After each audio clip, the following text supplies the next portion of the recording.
محمد علی مرزا حق پر ہے, حق بات کرتا ہے. الحمدللہ قرآن و سنت حق پر ہے اور ہم قرآن و سنت بیان کرتے ہیں. ٹھیک ہے, دین کی بقا کے لیے کام کر رہے ہیں. جی جی الحمدللہ. تو آئے دن کوئی نہ کوئی کنٹروورسی بنتی ہے. کبھی حنیف قریشی صاحب آپ کو چیلنج کرتے ہیں, کبھی آپ ان کو چیلنج کرتے ہیں, کبھی منیب الرحمان صاحب کا ڈسکس ہوتے ہیں, کبھی جلالی صاحب ڈسکس ہوتے ہیں, کبھی دیگر علماء مکتب فکر سے لوگ ڈسکس کرتے ہیں, چیلنج ہوتے رہتے ہیں, کبھی آپ کی طرف سے کبھی. لیکن عوام کو ایک لالی پاپ پچھلے 50 سال سے دیا ہوا علماء نے.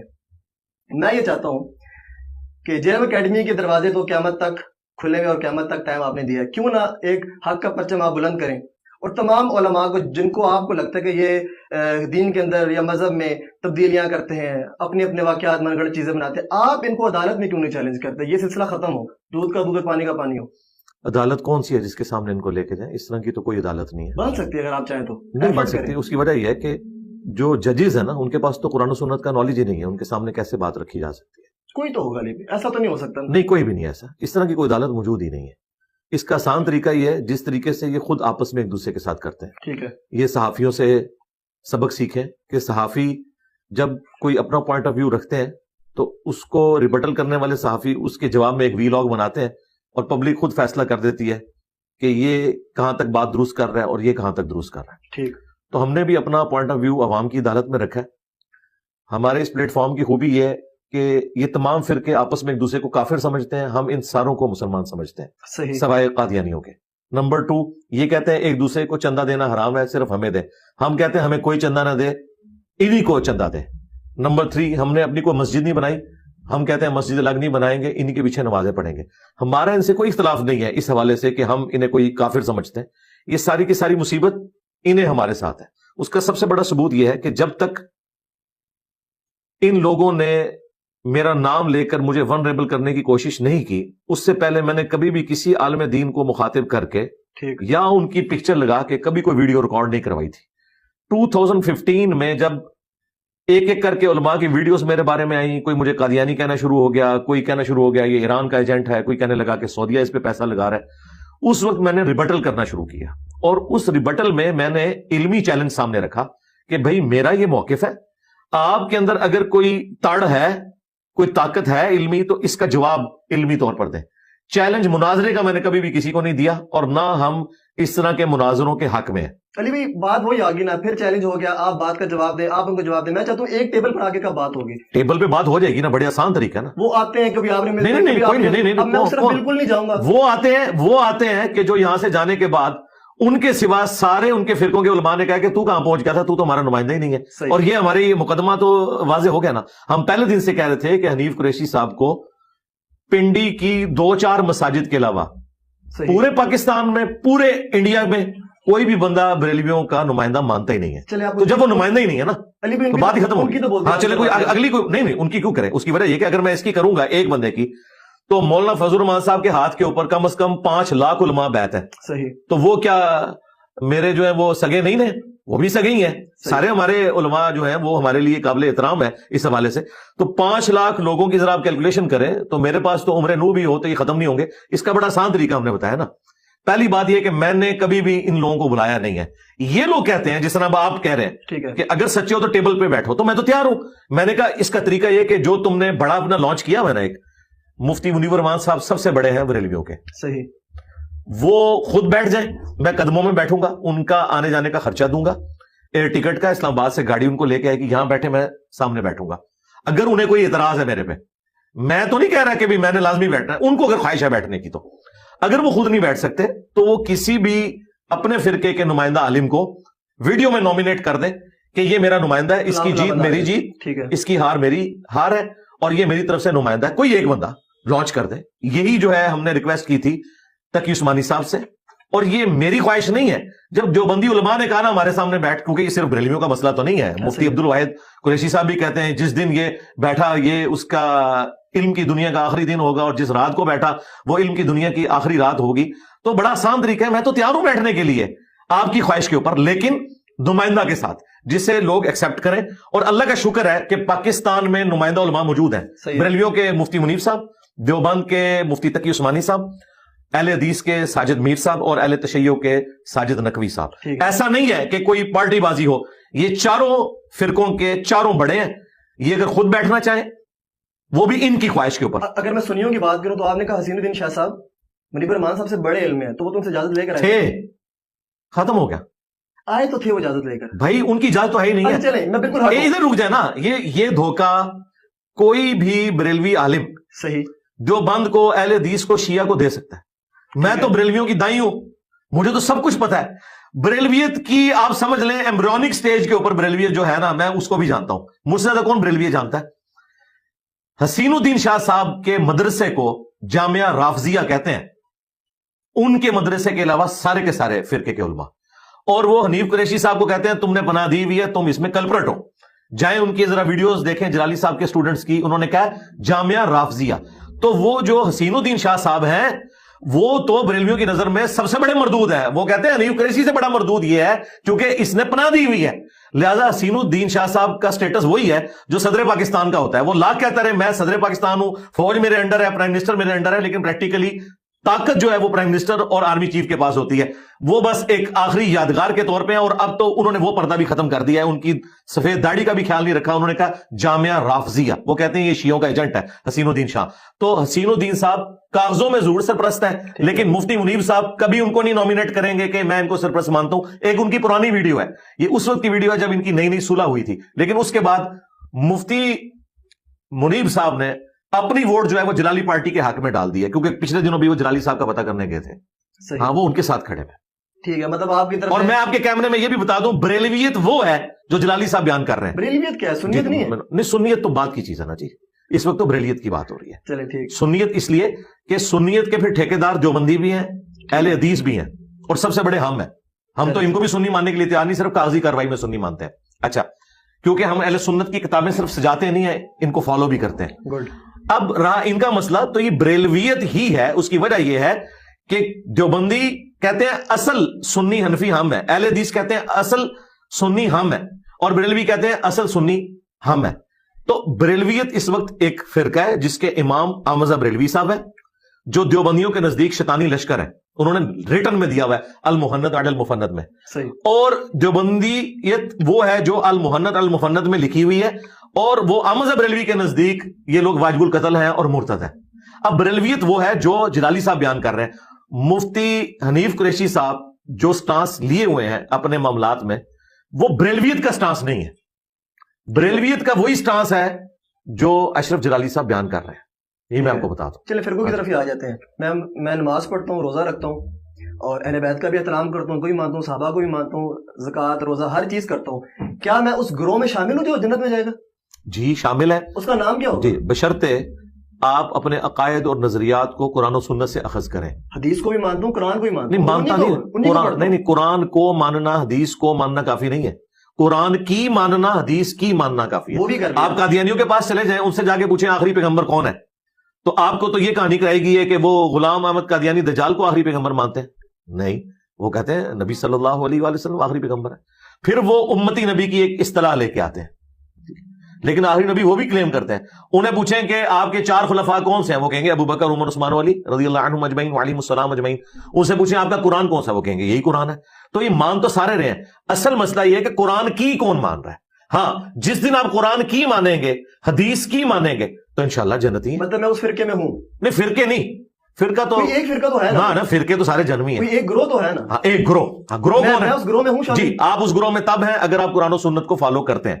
قرآن و سنت کو ماننا کافی نہیں. عام آدمی کو کیسے پتہ لگے گا؟ جی پتہ چل جائے گا، پہلے صفحے سے اسے پتہ چل جائے گا. نہیں سمجھ آتی نا؟ جی سمجھ آ جائے، کیوں نہیں آئے گی. آپ کسی گورے سے کہیں کہ یہ سورہ فاتحہ ہے، اس کا ترجمہ جو ہے نا اسے پڑھو اور بتاؤ اس کا کیا مطلب ہے. جب وہ پہنچے گا نا ایاک نعبد و ایاک نستعین، اے اللہ ہم عبادت بھی صرف تیری کریں گے اور دعا بھی صرف تجھی سے مانگیں گے. ٹھیک ہے.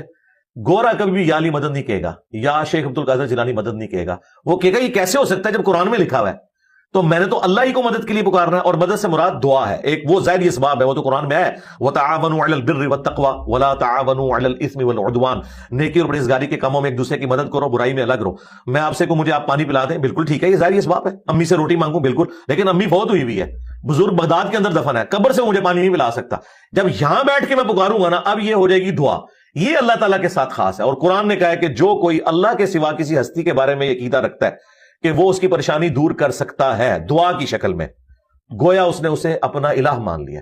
امن یجیب المضطر اذا دعا وَيَكْشِفُ السُّوءَ وَيَجْعَلُكُمْ خُلَفَاءَ الْأَرْضِ أَإِلَٰهٌ مَّعَ اللَّهِ، بھلا بتاؤ تو کون ہے جو مصیبت اور پریشانی میں گھرے ہوئے شخص کی فریاد کو سنتا ہے، اس سے اس کی تکلیف کو دور کرتا ہے اور تمہیں زمین پر اگلوں کا خلیفہ کرتا ہے؟ کیا اللہ کے ساتھ کوئی اور معبود بھی ہے؟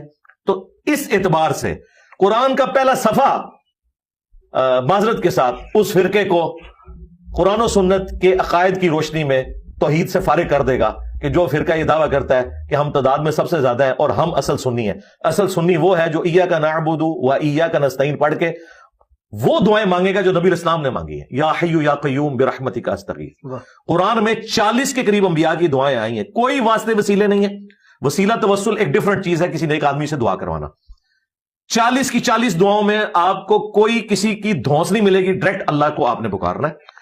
یہ ہے عقیدہ، یہ عقیدہ کسی کا ہے تو وہ جنتی گروہ میں شامل ہے۔ تو مرزا صاحب کو جو بنا ہوا فرقہ اس کو کیا کریں گے؟ کون سے مرزا صاحب کا؟ مرزا محمد علی انجینئر صاحب کا۔ اچھا، کیونکہ آپ پنڈی سے آئے ہیں، وہاں تو وہ لوگ ایک طرف مجھے کہتے ہیں کہ جی یہ تحقیقی، نہیں میں آپ کو بتاتا ہوں، ایک طرف مجھے کہتے ہیں وہ تحقیقی آدمی ہے، دوسری طرف مجھے مرزا جونیئر کہتے ہیں۔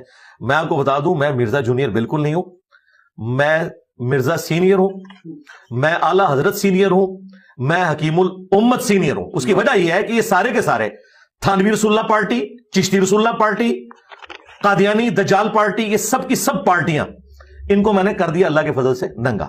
اچھا، اگر میرا کوئی گروہ ہوتا تو اس پلانٹ ارتھ پہ میری مسجد دکھائیں کہ جہاں پہ میں امام ہوں یا میرا کوئی اسٹوڈنٹ امام ہو، میری کوئی چندہ بک دکھائیں، میں تو نمازیں آپ کے پیچھے پڑھ رہا ہوں۔ آنے والے دور میں ہو سکتا ہے جی، آپ دیکھیں جو چیز ہوئی نہیں ہے، آپ کے بزرگوں نے تو کام ڈال دیا، امت کا بیڑا غرق کر کے چلے گئے۔ ان کے بارے میں کہہ رہے ہیں انجینئر صاحب ہاتھ ہولا رکھے، انجینئر صاحب نے کام کیے ہی نہیں ہے تو اس کے بارے میں یہ کہنا یہ کرے گا، یہ اتنی بڑی بدگمانی ہے۔ یہ سب کچھ ان کے بڑے مولانا مودودی کے ساتھ کرتے رہے۔ مودودی صاحب کو انہوں نے چین سے نہیں رہنے دیا، یہ کہتے تھے ان قریب مودودی صاحب دعوی نبوت کریں گے۔ مودودی صاحب 1979 میں فوت ہوئے ہیں، آج 14 جنوری 2024 ہے۔ آپ اندازہ کریں مور دین 40 ایئرز ان کو فوت ہوئے ہو چکے ہیں، لیکن کسی ان کے بزرگ نے ابھی تک مودودی صاحب سے معافی نہیں مانگی، نہ ان کی اولاد سے۔ دیکھیں ان کے بزرگ تو کہتے تھے نا یہ دعوی نبوت کرے گا، اب ان کو چاہیے کہ اپنے بزرگوں پہ بھی لعنت بھیجیں جو اس پہ دعوی نبوت کا الزام لگاتے تھے، اس شخص کے اوپر جس نے قادیانیت کے خلاف موومنٹ چلائی۔ سزائے موت مودودی صاحب کو جو ہوئی تھی نا، وہ قادیانیوں کے خلاف موومنٹ چلانے کے اوپر ہوئی تھی، وہ تو بعد میں معاف ہو گئی، لیکن اس بندے نے تو اپنی جان پیش کر دی تھی۔ یہ ظالم کہتے رہے یہ دعوی نبوت کرے گا، میرے بارے میں بھی بات کرتے ہیں۔ 15 سال تو مجھے بھی ہو گئے ہیں دعوت و تبلیغ کا کام کرتے ہوئے۔ ہمارے کسی اسٹوڈنٹ کو بھی اٹھائیں، اس سے پوچھیں کیا نماز صاحب کے پیچھے ہو جاتی ہے، وہ کہیں گے ہو جاتی ہے۔ اس سے پوچھیں کیا بریلوی دیوبندی اہل حدیث شیعہ مسلمان ہے، وہ کہے گا مسلمان ہے۔ اس سے پوچھیں انجینئر صاحب کی وہ مسجد، وہ کہیں گے نہیں ہم تو انہی مسجدوں میں نماز پڑھتے ہیں، انجینئر صاحب نے مسجد بنانے سے منع کیا ہے، چندہ بک بنانے سے منع کیا ہے۔ تو ہمارا پھل ہماری زندگی میں، آپ دنیا میں لاکھوں اسٹوڈنٹس میرے موجود ہیں، چیک کر لیں، اور ان کا پھل یہ چیک کر لیں کہ ذرا بریلویوں سے کہیں کہ جرت کریں فتویٰ دیں کہ دیوبندیوں کے پیچھے نماز درست ہے، اور دیوبندیوں سے کہ جرت کریں کہ بریلویوں کے پیچھے نماز درست ہے، یہ کبھی بھی نہیں دیں گے۔ صحیح، ٹھیک ہے جی۔ حدیث ضعیف اور حدیث صحیح آپ کو کیسے لے کے چلتے ہیں؟ آپ حدیث صحیح کو تو مانتے ہیں اور حدیث ضعیف کو بالکل نگلیکٹ کر دیتے ہیں آپ؟ نہیں، ہم نگلیکٹ نہیں کرتے، نہیں بالکل نگلیکٹ نہیں کرتے۔ کہ فضیلت کے لیے، افضلیت کے لیے بیان کی جا سکتی ہے جی، ہم حلال حرام کا فیصلہ نہیں ہو سکتا نا؟ جی جی، حلال اور حرام، ہاں تو بالکل مطلب نہیں بالکل ایسا نہیں ہے، بالکل ایسا نہیں ہے۔ ہم یہ کہتے ہیں، میں آپ کو بتاتا ہوں، ہمارا موقف وہ ہے جو امام مسلم نے مقدمے میں لکھا ہے۔ صحیح مسلم کے مقدمے میں امام مسلم نے لکھا ہے کیا صحیح حدیثیں دنیا سے ختم ہو گئی ہیں یا کم ہو گئی ہیں کہ ہمیں ضعیف روایتوں کی سہارے کی ضرورت ہے کوئی چیز بیان کرنے کے لیے؟ امام مسلم نے جواب دیا ہوا ہے آپ کی بات کا 1200 سال پہلے۔ انہوں نے کہا ہے کہ کیا صحیح حدیثیں ختم ہو گئی دنیا سے؟ کیا 24 کیرٹ سونا ختم ہو گیا کہ ہم ان کو چھوڑ کے تو ضعیف روایتوں کے پیچھے ہیں؟ ہم کہتے ہیں کون سا دین کا مسئلہ؟ ویسے تو امام مسلم نے لکھ دیا، آپ نے بھی سیکنڈ کر دیا کہ حلال و حرام کے لیے ہم نہیں لے سکتے، کوئی شرعی حکم بیان کرنے کے لیے ضعیف روایت نہیں لے سکتے، صرف فضیلت کے لیے لے سکتے ہیں۔ امام مسلم تو فضیلت کے لیے بھی قائل نہیں ہے، وہ کہتے ہیں فضیلت کے لیے بھی نہ لے۔ اس کی وجہ یہ ہے وہ کہتے ہیں صحیح حدیثیں موجود جو ہیں ہم کیوں لیں؟ ہوتا ہے یہ فضیلت تک نہیں رہتی بات، اس کے بعد عقیدہ گھڑتے ہیں۔ مثلا یہ گھڑی ہوئی حدیث ہے کہ جو انگوٹھے چومے گا نا میرے نام کے اوپر تو نبی الاسلام نے کہا کہ میں اس کی شفاعت کروں گا، یہ گھڑی ہوئی حدیث ہے۔ یہ حنفیوں کے بزرگوں نے، ملا علی قاری نے الموضوعات جو لکھی گھڑی ہوئی حدیثیں، اس میں اس کو شامل کیا ہوا ہے، علامہ سخاوی نے۔ یہ لوگ اس حدیث کو بیان کرتے ہیں، جو انگوٹھے نہیں چومتا اسے گستاخ رسول کہتے ہیں۔ کہتے ہیں دیکھیں جی 2 بندے بیٹھے ہوئے ہیں، نبی صلی اللہ علیہ وآلہ وسلم کے نام کے اوپر ایک انگوٹھے چوم رہا ہے، ایک نہیں چوم رہا، تو بتاؤ عاشق کون ہے؟ عاشق وہ ہے جو درود شریف پڑھ رہا ہے، کیونکہ مولا علی کا قول ہے جامعہ ترمذی میں، نبی الاسلام سے انہوں نے روایت کیا ہے کہ بخیل ہے وہ شخص جس کے سامنے میرا ذکر ہو اور وہ مجھ پر درود نہ پڑھے۔ اللہم صلی علی محمد وعلی آل محمد۔ اور ترمذی میں موجود ہے اور حاکم میں اس کی پوری سند ہے کہ برباد ہو جائے وہ شخص جس کے سامنے میرا ذکر ہو اور مجھ پر درود نہ پڑے. اللہم صلی علی محمد وعلی آل محمد. انہوں نے انگوٹھے چومنے کو ایک تو جعلی روایت تھی ضعیف سے بھی نیچے گھڑی ہوئی موضوع حدیث، اس کو نہ صرف فضیلت کے طور پہ بیان کیا، الٹا اس کو عقیدے کی بنیاد بنا کے انگوٹھے نہ چومنے والوں کو انہوں نے کہا کہ دیکھیں نا کوئی گالتے ہیں نا نہیں چوم دے. تو یہ ضعیف تک بات نہیں رہتی ہے، یہ عقیدے اس سے بناتے ہیں. آپ اس وجہ سے پھر اس کو جی ان کو چاہیے. اچھا یہ میں آپ کی ویڈیو کی وساطت سے ان کو چیلنج کرتا ہوں، یہ ہمیں لکھ کے فتویٰ دیں کہ جو انگوٹھے نہیں چومتا وہ بڑا عاشق رسول ہے کیونکہ وہ دروشی پڑھ رہا ہے، اور جو انگوٹھے چومتا ہے وہ چھوٹا عاشق رسول ہے، یا دونوں برابر کے عاشق رسول ہیں. وہ صحیح حدیث پہ عمل کر رہا ہے، یہ جھوٹی حدیث پہ عمل کر رہا ہے، لیکن ہے دونوں عاشق ہیں، تو ہم ساتھ ہیں ان کے. لیکن یہ تو عقیدے گھڑتے ہیں اس سے اور الٹا دوسروں کو گستاخ کہنا شروع کر دیتے ہیں. ہمارا اختلاف یہ ہے، یہ بالکل غلط بات کرتے ہیں. پھر آخری بات یہ ہے کہ جب قرآن موجود، بخاری اور مسلم صحیحین موجود، ان صحیحین کے اندر 15,000 سے زیادہ حدیث ہیں، قرآن کی 6,500 کے قریب آیات ہیں. یہ ساری ایک مسلمان نے کور کر لی ہیں کہ وہ ضعیف روایتوں کے پیچھے پڑا ہوا ہے. سب کچھ اس کے اندر اس کو مل جائے گا انشاءاللہ تعالی. ٹھیک. اچھا، امام ابو طالب اور حضرت ابو طالب کے اوپر شیعہ سنی وہابی اختلاف ہے، اس کے اوپر تھوڑا سا بتائیں. جی میرا موقف تو اس معاملے میں یہ ہے، اہل سنت کے ہاں جو روایتیں ملتی ہیں نا جی وہ تو ایمان ابی طالب کی قائل نہیں ہے ٹھیک بخاری مسلم کے اندر. ٹھیک ہے. اچھا اب اس حوالے سے میرا کیا موقف ہے؟ میرا موقف یہ ہے کہ چونکہ ابو طالب کا احسان ہے رسول اللہ کی ذات کے اوپر صلی اللہ علیہ وآلہ وسلم، اور جس کا بھی ہمارے نبی کے اوپر احسان ہے پوری امت ان کی احسان مند ہے. اس حوالے سے ہمیں ان کے بارے میں خاموشی اختیار کرنی چاہیے، ان کا معاملہ اللہ کے سپرد کرنا چاہیے. نہ تو اس حوالے سے یہ غلوف کرنا چاہیے کہ جو لوگ روایتوں کی بنیاد کے اوپر ان کے ایمان کو نہیں مانتے انہیں گستاخ ابی طالب نہیں کہنا چاہیے. ٹھیک ہے. اور اسی طریقے سے جو لوگ ان کا ایمان ثابت کرنے کے لیے ٹیکنیکل گراؤنڈز کا سہارا لیتے ہیں کہ قرآن میں اس طرح آیت ہے، وہ ایک ٹیکنیکل بحث ہے، ان کے اوپر بھی آپ یہ تہمت نہ لگائیں کہ یہ احادیث کے منکر ہیں. ٹھیک ہے. میرا موقف یہ ہے کہ میں یہ معاملہ اللہ کے سپرد کرتا ہوں. جہاں تک رسول اللہ کے والدین کا تعلق ہے جی تو چونکہ نبی صلی اللہ علیہ وآلہ وسلم کے ماں باپ اہل فطرت تھے، ان کے اوپر اسلام پیش ہی نہیں کیا گیا. والد محترم تو 6 مہینے پہلے فوت ہو گئے، ایسے ہی ہے. اور سیدہ آمنہ سلام اللہ علیہا اس وقت فوت ہوئی جب نبی علیہ السلام کی عمر مبارک 6 سال تھی. تو ان تک نبی علیہ السلام کی مبارک دعوت نہیں پہنچی. حضرت ابو طالب تک پہنچی ہوئی ہے، ان تک نہیں پہنچی ہوئی. صحیح. اچھا ان تک چونکہ دعوت نہیں پہنچی، وہ اہل فطرت ہے. قرآن میں واضح فتویٰ ہے وما كنا معذبین حتی نبعث رسولا، ہم کسی کو اس وقت تک عذاب نہیں دیتے جب تک کہ اس میں کوئی رسول مبعوث نہ کرے. اور قرآن پاک میں اللہ تعالیٰ نے فرمایا لتنذر قوما ما انذر آباؤہم فہم غافلون. اے نبی صلی اللہ علیہ وآلہ وسلم، ہم نے آپ کو اس قوم میں پیغمبر بنا کے بھیجا ہے جس میں کوئی ڈر سنانے والا نہیں آیا تھا. تو نبی علیہ السلام کے والدین جنتی ہیں اور اہل فطرت میں شامل ہیں. ان کے بارے میں جو بھی زبان درازی کرتا ہے ہمارے نزدیک وہ رسول اللہ کا دل دکھاتا ہے. اسے اپنے عقیدے کے اوپر دوبارہ سے غور و تفکر کرنا چاہیے اور اس معاملے میں توبہ کرنی چاہیے. بالکل ہمارا کلیئر کٹ عقیدہ ہے، اور یہ میں نے 10 سال پہلے اس کے اوپر ویڈیو ریکارڈ کرائی ہوئی ہے مسئلہ نمبر 98 کے نام سے، اور مختلف اوقات میں نے اپنے اس عقیدے کا اظہار کیا الحمدللہ. مجھے بتائیں کہ حضرت علی رضی اللہ عنہ کے والد سے بات کی جاتی ہے کہ ان کی ولادت کعبۃ اللہ شریف میں نہیں ہوئی یا ہوئی، یا حرم کے کس حصے میں ہوئی. اختلاف بہت زیادہ ہے، اور آئے دن چھوٹی گیدرنگز میں نوجوان نسل کے اندر یہ جو ہے موضوع جو ہے وہ بہت زیادہ ڈسکس ہوتا ہے. اس کے حوالے سے آپ کا کیا موقف؟ میرا موقف یہ ہے کہ سیدنا علی رضی اللہ تعالیٰ عنہ کا کعبہ شریف میں پیدا ہونا یہ کعبے کی فضیلت تو ہو سکتی ہے، حضرت علی کی فضیلت نہیں ہے. اس کی وجہ یہ ہے کہ جامعہ ترمذی میں اور سنن ابن ماجہ میں حدیث موجود ہے، اے کعبہ تیری حرمت ہے اللہ تعالیٰ کے نزدیک، لیکن اللہ کے نزدیک ایک مؤمن کی حرمت کعبے سے بڑھ کر ہے، عام مومن کی. تو مجھے بتائیں اگر مولا علی کعبے میں پیدا ہوں تو یہ کعبے کی فضیلت ہو سکتی ہے، مولا علی کی نہیں. اب روایت کیا کہتی ہیں؟ روایتیں جو موجود ہیں نا، المستدرک للحاکم میں روایت موجود ہے، لیکن اہل سنت کے جو محدثین ہیں ان کی اکثریت ان روایتوں کو صحیح نہیں سمجھتی. اگر کوئی اسے صحیح بھی سمجھتا ہے تو میرے نزدیک اس سے حضرت علی کی فضیلت ثابت نہیں ہوگی، کعبے کی فضیلت ثابت ہوگی، کیونکہ میرے نزدیک حضرت علی کا جو مقام ہے وہ کعبے سے بڑھ کر ہے. مستند اور اچھا جواب تھا آپ کا. مجھے یہ بتائیں کہ آپ کے نزدیک جو بابے ہیں اولیاء کرام، آپ ان کو بہت زیادہ ٹارگٹ کرتے ہیں. مجھے بتائیں اولیاء کرام کو نہیں، بابوں کو. بابوں کو. ہاں وہ بابے کون سے ہیں؟ وہ بابے وہ ہیں کہ جن بابوں کے بارے میں بابوں کے ماننے والے کہتے ہیں کہ انہوں نے اپنے نام کا کلمہ پڑھوایا تو ٹھیک کیا. ان سے منسوب جو باتیں ہیں جی وہ کہتے ہیں ٹھیک ہے.